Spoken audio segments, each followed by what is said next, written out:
अस्सलाम वालेकुम। उम्मीद है आप सब लोग बखैरियत होंगे। आज शायरी की छुट्टी, आज कुछ गपशप हो जाए। तो जनाब, आपने बारहा ऐसी मजलूम बीवियों की दास्तानें सुनी होंगी जो अपने शोहरों से इस बात पर नाला रहती हैं कि वो घर के काम काज में उनका हाथ नहीं बटाते। लेकिन क्या कभी ऐसी मजलूम बीवी की कहानी भी आप तक पहुंची जो घर के कामों में शोहर का हाथ बटाने की वजह से नाला नजर आती हो? अरे, आप ऐसी बीवी को मजलूम कहने की वजह से नाराज दिखाई देने लगे। यानी आपका कहना है कि ऐसी बीवी को तो अपनी खुशकिस्मती पर नाज़ा होना चाहिए।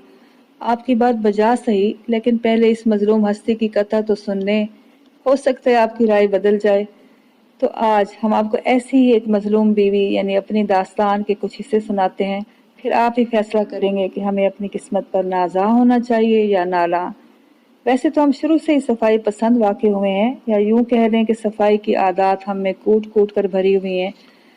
और जहाँ तक बावर्ची खाने का ताल्लुक है तो वो खातून खाना के सलीके का मज़हर होता ही है। लिहाजा हम चाहते हैं कि हमारा बावर्ची खाना हर वक्त साफ सुथरा और चमकता दमकता रहे। इसलिए बावर्ची खाने का गंदगी के साथ साथ बंदों से भी पाक साफ रहना नहायत ज़रूरी है। आखिर होटल और रेस्टोरेंट्स किस मर्ज़ की दवा हैं? तो जनाब, यहाँ आकर हमारे ख्यालात हमारे शौहर साहब के ख्यालात से टकरा जाते हैं, और आप तो जानते ही हैं टकराव का अंजाम। शौहर साहब के ख्याल में खातून खाना बल्कि साहिब खाना का भी ज़्यादातर वक्त किचन में गुजरे तो खानगी ज़िंदगी जायकेदार रहती है। तो आइए आपको भी जायके से रोशनास कराते हैं कि चक्कर बताएं कड़वा है या मीठा। पहला जायका, हमारा मतलब है पहला वाकया पेश खिदमत है। कुछ दिन हुए हमें खीर बनानी थी, और आपको तो पता ही है खीर बनाने में थोड़ी सी भी लापरवाही अच्छी भली सीधी खीर को टेढ़ी खीर बना सकती है। खैर, हम जुमला सामान काउंटर पर रखकर खीर बनाने की तैयारी शुरू करने ही वाले थे कि हमारी एक सहेली साहिबा का फोन आ गया। बातों बातों में वक्त गुजरने का तो पता ही ना चला, लेकिन अचानक नाक में कुछ जलने की बू आने लगी। हमने फौरन अलविदाई जुमले कहकर फोन रखा और किचन की तरफ भागे, लेकिन दरवाजे में ही ब्रेक लगानी पड़ी कि किचन के फर्श पर दूध की नहर रवां दवां थी। इसे एहतियात से अबूर करते हुए चूल्हे के पास पहुंचे तो देगची में बाकी मांदा दूध ऐसे ही खोल रहा था जैसे हैरत और गुस्से से हमारा दिमाग। चूल्हा बंद करके सफाई की इजाफी मशक्कत में जुटे हुए थे कि शौहर साहब का फरमान लाउंज से ही जारी हुआ कि खीर तो तैयार हो चुकी होगी। आप फोन पर मसरूफ थी तो हमने सोचा कि कुछ हाथ ही बटा दें। ऐसे मौका पर अपना मुंह बंद रखना बड़ा ही जान जोखों का काम होता है। जो हमें करना पड़ता है कि अगर मुंह खुल जाए तो समझ लें कि जंग का तबल बज गया। जैसा कि हम पहले अर्ज कर चुके हैं कि हम अपने किचन को साफ रखने की खातिर इसे कम से कम इस्तेमाल की ख्वाहिश रखते हैं।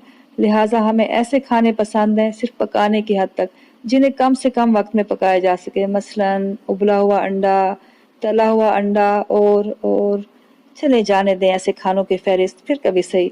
लेकिन हमारे शौहर साहब को हर वो पकवान पसंद है जिसे पकाते हुए ना सिर्फ बंदा खड़ा खड़ा अकड़ जाए और पसीना चोटी से एड़ी तक बहने लगे, बल्कि किचन की दीवारें भी अपना असल रंग और रोगन भूल जाएं। ऐसे पकवान बनाने के लिए वो हमें कहने के बजाय खुद किचन का रुख करते हैं। किचन में दाखिल होते ही फ्रीजर से गोश्त निकाल कर सिंक में रखा और हमारी ड्यूटी लग गई कि जरा लहसुन प्याज अदरक छील कर पीस भी दें कि साहब बिरयानी बनाने लगे हैं। हाँ, ये सब चीजें पीसने के बाद बेशक दांत पीसते हुए सही, लगे हाथों गोश्त भी धो दें। रहे चावल तो भीगी हुई आंखों के साथ वो भी हमने ही भिगोने होते हैं। भाई, प्याज काटने से आंखों में आंसू आ ही जाते हैं। ये सब काम अंजाम देते हुए हम उन प्लेटों, चमचों और मिसालों की बोतलों को देखते रहते हैं जो कतार दर कतार काउंटर पर सजती जाती हैं। किसी प्लेट में पकाने वाला चम्मच धरा होता है तो किसी में मिसाला डालने वाला और किसी में दही डालने वाला। कोई प्लेट टमाटरों को अपनी आगोश में समेटे होती है तो किसी में हरी मिर्चें मेवे इस्तराहत होते हैं।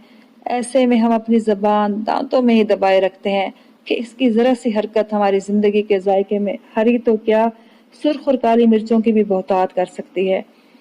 बिरयानी के अलावा हमारे साहब मीठे के भी बेहद शौकीन हैं, खाने से ज्यादा पकाकर दूसरों को जबरदस्ती खिलाने के।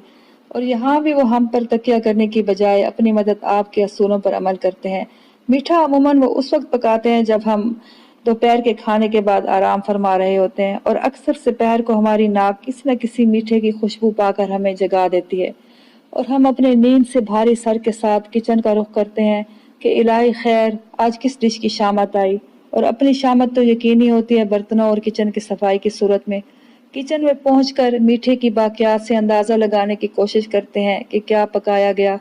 باقیات اس لیے کہ یہ اپنی محنت کو محلے میں 2-3 سنگر لوگوں کے ہاں بانٹ کر ٹھکانے لگا چکے ہوتے ہیں یا اس کام میں مصروف ہوتے ہیں، اور ایک لحاظ سے تو یہ اچھا ہی رہتا ہے کہ ان کا بنایا ہوا میٹھا بیچارے سنگل افراد اس صبر و شکر کر کے کھا سکتے ہیں کہ یہ میٹھا صرف مٹھاس کی وجہ سے ہی میٹھا کہلایا جا سکتا ہے، ورنہ شکل و صورت میں یہ کئی پکوانوں کی شباہت چرائے ہوئے ہوتا ہے۔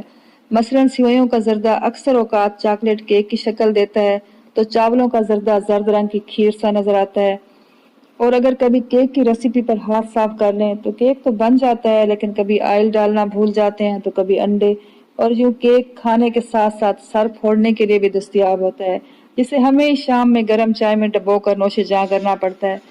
ہاں، اس کیک کو ہم چھری سے کاٹنے کے بجائے پھر ہتھوڑی سے ہی توڑتے ہیں۔ یہاں تک تو جیسے تیسے ہم بھگت لیتے ہیں، لیکن اس کا کیا کیا جائے کہ اگر ان کے کسی دوست کا فون ہمیں اٹینڈ کرنا پڑ جائے تو اکثر ہمیں ایسے الفاظ بھی سننے کو ملتے ہیں کہ بھابھی آپ کا بےحد شکریہ، آپ نے جو میٹھا بھجوایا تھا بےحد ذائقے دار تھا۔ اب بھابھی صاحبہ حیران و پریشان اپنے حافظے کا حدود اربع ناپ رہی ہیں کہ کون سا میٹھا، کب بھجوایا تھا میٹھا، اور وہ بھی ذائقے دار میٹھا۔ تو جناب اب بھی آپ کا یہ خیال ہے کہ ہمیں اپنی قسمت پر نازاں ہونا چاہیے؟ اجازت چاہتی ہوں، اللہ حافظ۔